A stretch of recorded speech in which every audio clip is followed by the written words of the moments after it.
Hello friends, स्वागत है आपका आपके अपने लीगल चैनल सोच पर प्रहार में। मैं हूं एडवोकेट सनी शर्मा। दोस्तों, आज के वीडियो में आप सब लोगों के लिए मैं डाइवोर्स से रिलेटेड कुछ चीजें लेकर के आया हूं।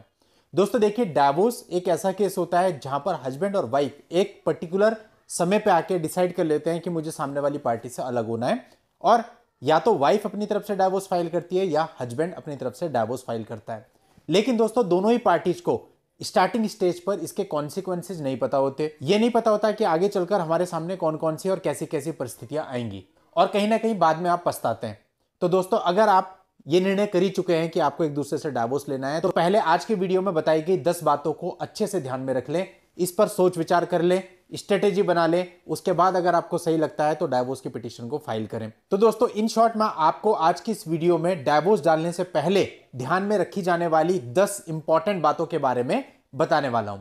और दोस्तों, इस वीडियो में आगे बढ़ने से पहले आपसे कहना चाहूंगा, यदि आपने अभी तक भी चैनल को सब्सक्राइब नहीं किया है तो चैनल को सब्सक्राइब करके नोटिफिकेशन बेल पर जरूर क्लिक कर लें, ताकि इस प्रकार की वीडियोस की जानकारी आपको सबसे पहले मिलती रहे। दोस्तों देखिए, पहला पॉइंट यह है कि जब आप डाइवोर्स डालते हैं तो इस चीज को बिल्कुल ध्यान में रख लीजिए कि इसमें टाइम लगेगा। पति अपनी तरफ से डाल रहा है या पत्नी अपनी तरफ से डाल रही है, अगर आप डाइवोर्स का केस फाइल कर रहे हैं तो यह केस चलेगा और इसमें काफी टाइम लगेगा। अब आप में से बहुत सारे लोगों का प्रश्न होगा, सर कितना? कुछ भी फिक्स नहीं है। आप मोटा मोटा मान के चलिए, कम से कम 3-4 साल आपके लोअर कोर्ट में लग गए, और कई बार देखा जाता है 5-6 साल भी लग जाते हैं। और फिर कई बार ऐसा भी होता है कि डिसीजन आने के बाद सामने वाली जो पार्टी होती है, दूसरी पार्टी, वो इसकी अपील में हाईकोर्ट चली जाती है, और कई बार होता है हाईकोर्ट के बाद मामला सुप्रीम कोर्ट में भी चला जाता है। तो ऐसे में मैक्सिमम टाइम लिमिट आप कुछ नहीं कह सकते हो, लेकिन मिनिमम कम से कम आप 4 साल तो मान के चलिए, 3 से 4 साल तो आपके लोअर कोर्ट में जाएंगे ही। तो अगर आप इस चीज के लिए मेंटली प्रिपेयर हैं तभी आप डाइवोर्स में जाएं। सेकंड चीज दोस्तों, जब आप डाइवोर्स का केस डालते हैं तो इसके लिए आपके पास पर्याप्त पैसा भी होना चाहिए, क्योंकि दोस्तों डाइवोर्स का केस आप फाइल करेंगे तो कई सालों तक उसे चलना है। उसमें बहुत सारे लिटिगेशन एक्सपेंसेस भी होंगे जो आपको पे करने पड़ेंगे, और कई बार ऐसा भी होगा कि आपके खिलाफ कोई गलत ऑर्डर हो गया, तो उस गलत ऑर्डर के लिए आपको उसकी अपील में हाईकोर्ट में भी जाना पड़ेगा। तो दोस्तों, जब भी आप कोई अपील लेकर के हाईकोर्ट में जाएंगे तो हाईकोर्ट में भी आपको लॉयर हायर करना पड़ेगा। तो जाहिर सी बात है, इन सब चीजों के लिए आपका काफी पैसा भी खर्च हो जाएगा। तो आपको अपनी फाइनेंशियल कंडीशन को भी ध्यान में रख के चलना है। तो इसलिए उचित पर्याप्त व्यवस्था करने के बाद ही आप ऐसे केसेज में जाइए। ऐसा बिल्कुल ना हो कि आप केसेज में चले गए और उसके बाद आपको किसी आर्थिक समस्या का सामना करना पड़ा। जैसे कि हम लोग अमूमन एक कहावत सुनते हैं कि कोर्ट केस लड़ने में लोगों के घर और जमीनें बिक जाती हैं।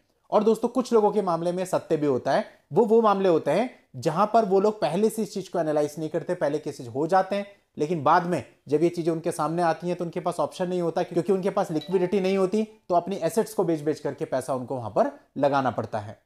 तीसरा पॉइंट है दोस्तों, इस डाइवोर्स के लिए कोई भी शॉर्टकट, मतलब अगर आप सोचे कि आपका 3 हफ्ते में डाइवोर्स हो जाएगा, 4 हफ्ते में डाइवोर्स हो जाएगा, या कुछ ऐसा मिरेकल हो जाएगा कि फटाफट आपका डाइवोर्स हो जाएगा, दोस्तों ऐसा कुछ भी नहीं है। यदि एक पार्टी डाइवोर्स डालती है और दूसरी पार्टी उसमें अपीयर नहीं होती, तो only then ex parte divorce आपका हो सकता है, आप जल्दी निपट सकते हैं। लेकिन यदि दूसरी पार्टी भी अपीयर होती है तो फिर इसको शॉर्ट करने का कोई भी तरीका नहीं है, इसको जल्दी खत्म करने का कोई भी तरीका नहीं है।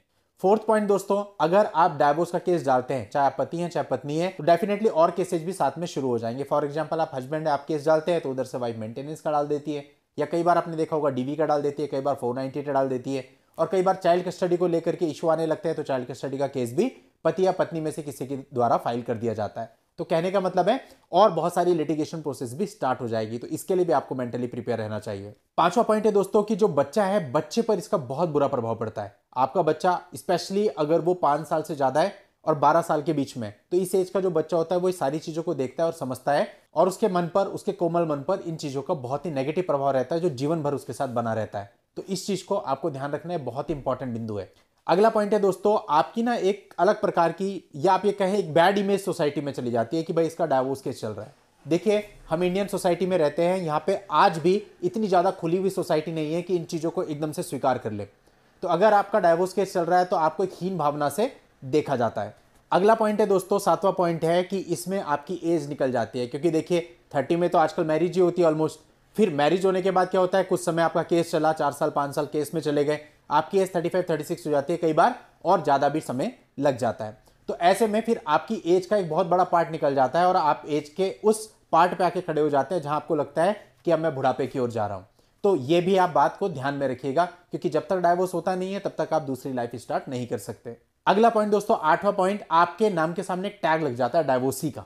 यानी कि आपका डाइवोर्स हो भी जाएगा और आप रीमैरिज के लिए जाएंगे तो आपको अपना स्टेटस डाइवोर्स ही दिखाना पड़ेगा। और सोसाइटी में भी, चूंकि जैसे मैंने बताया कि सोसाइटी भी इतनी खुली हुई नहीं है, तो डाइवोर्सी अगर आप हैं तो आपको एक अलग नजर से, एक अलग नजरिए से देखा जाता है। तो उसमें कई बार आपके खुद के अंदर हीन भावना आने लगती है। और इसी से रिलेटेड दोस्तों अगला पॉइंट है कि आप अगर डाइवोर्सी हैं तो सोसाइटी में कहीं ना कहीं ये बातें होने लगती हैं कि भाई आपके अंदर कोई ना कोई कमी रही होगी इसीलिए आपका डाइवोर्स हो गया। दोनों ही पार्टियों के लिए सेम एप्लीकेबल होता है, लड़की के लिए भी और लड़के के लिए भी।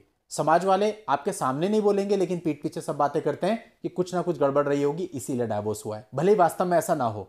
अगला और 10वां पॉइंट है दोस्तों, ऐसे मामलों में जबकि आपका डाइवोर्स हो जाता है, आप रीमैरिज करना चाहते हैं तो रीमैरिज बहुत टफ हो जाती है। क्योंकि दोस्तों हमारे यहाँ पे सोसाइटी का ये मानना है, सोसाइटी इस तरह से सोच के चलती है, इंडियन सोसाइटी, कि भाई अगर आप डाइवोर्सी हैं तो आपका जिससे विवाह होगा उसे भी डाइवोर्सी ही होना चाहिए, और डाइवोर्सी बंदे के लिए जो रिश्ते आते हैं वो भी डाइवोर्सी के ही आने चाहिए। तो इस तरह की एक मेंटेलिटी सेट हो रखी है दोस्तों। तो ऐसे में जो रीमैरिज होती है आपकी, वहां पे भी एक क्वेश्चन मार्क लग जाता है, वो भी थोड़ा मुश्किल हो जाती है।